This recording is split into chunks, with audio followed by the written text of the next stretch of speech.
Assalamu alaikum wa rahmatullahi wa barakatuh. Hello everyone, it's Zainab. Welcome back to my daily reading of Shi'ism from Quran by Sayyid Jawad Zaidi. So today I want to read you some sayings that are attributed to Prophet Muhammad, peace be upon him and his family. There's in this book there's a list of 14 sayings that are attributed to him. However, there isn't any sources listed underneath the sayings, but I'm going to read them to you anyways. Okay, number 1. The worst of all men is the one who sells his hereafter, or his day of judgment, for this world, this life, this dunya. And worse than him is the one who sells or bargains his resurrection day for the world of the others. It says of the others. Okay, number 2. Indeed, there are 10 signs of the pious. 1. He makes a friend for the sake of Allah. 2. He makes enemy for the Almighty Allah. 3. He enters companionship for Allah. 4. He gets separated for Allah. 5. He becomes angry for the sake of Allah. 6. He gets happy for Allah. 7. He acts for the sake of the Lord. 8. He asks Allah for the fulfillment of his need. 9. He shows humility and humbleness for Allah, whereas he possesses the virtues of fear from Almighty and has sincerity, modesty, vigilance, and carefulness. And 10. He performs good deeds for Allah. Number 3. One who starts a morning in a condition that he does not make effort about the affairs of the Muslims is not one of the Muslims. And a person who hears the voice of a man who calls the Muslims to his help but he does not respond to him is not a Muslim. Number 4.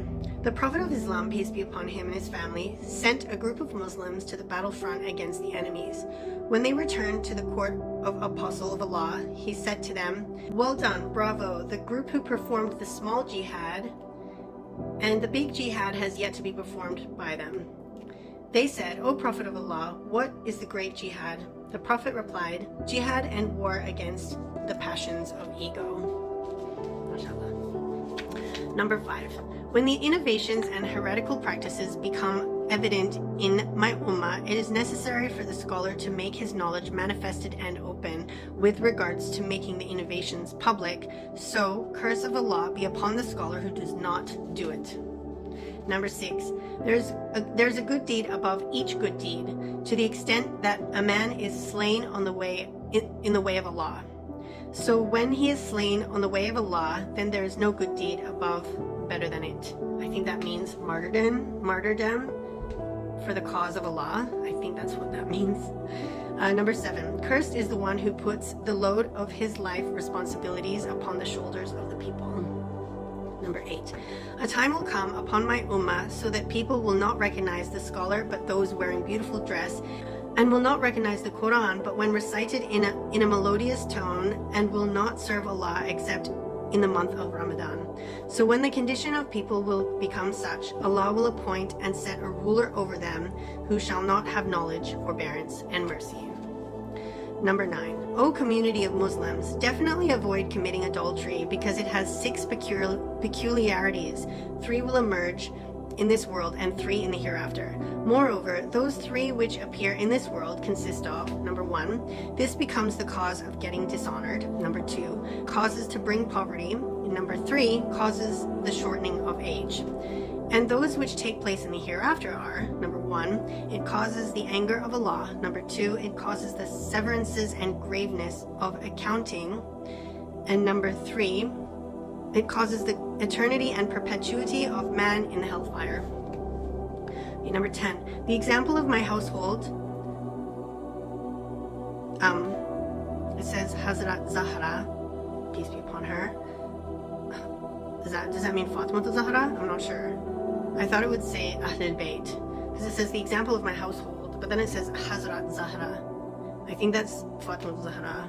Why does it say her and not Ahlul Bayt? I don't know. And the 12 Imams, alayhi salam, is like that of Noah's ship, alayhi salam. Whosoever boards it will get rescued, as in salvation, and the one who opposes the boarding of it gets drowned. Number 11. O Abu Dar, do value and esteem 5 things before 5 others to happen.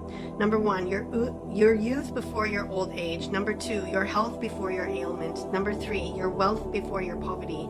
Number 4, your leisure time before getting busy. And number 5, your life before your death. Number 12, drinker is similar to the idolater. O Ali, Allah does not accept the service of the drinker up to 40 days.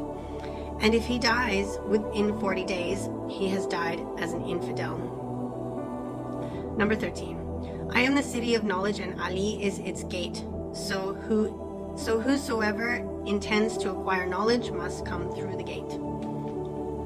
And number 14, O people, I have left among you something which, if you get hold of it, you will not go astray. The book of Allah, the Quran, and my progeny, my household, Ahlul Bayt alayhi salam. And we all know that last one is called Hadith al-Thaqalain, which appears in many different both Shia and Sunni sources of literature, as Rasulullah sallallahu alaihi wasallam has said this at least twice during his lifetime, towards the end of his lifetime. I know once was during his farewell sermon, and then 13 days later after that, he delivered a sermon at Khum al-Ghadir in the middle of the desert on his way back to Medina from Mecca. After the last Hajj that he performed, he said it again. And in that same very last sermon, he said, Ali is from me and I am from Ali, or something along those lines. Anyways, that's it for today from this book, and please join me again tomorrow and I will read some more for you, inshallah. Tomorrow I'm going to read you sayings of Imam Ali alayhi salam, so stay tuned, and until then, stay blessed.